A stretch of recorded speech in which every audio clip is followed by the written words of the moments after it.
How to enable one-handed mode on Android. Hey everyone, welcome back to the channel. In today's video, I'll show you how to enable one-handed mode on your Android phone. So now, without further ado, let's get started. So here, first thing first, open the settings app on your phone. Now here, once you're inside the settings, simply scroll down and tap on additional settings. And now here, once you're inside this section, if you scroll down, then here you'll see the option labeled as one-handed mode. So here you can just select this option.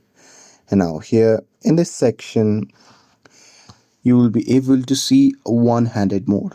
And here to enable it, you just have to toggle on the switch next or beside to the one-handed mode option.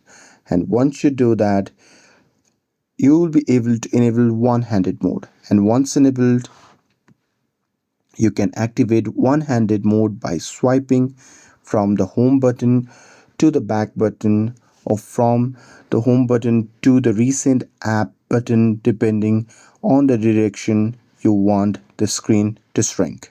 And that's it with this. If you found this video helpful, then don't forget to like, share and subscribe to get updated for more videos.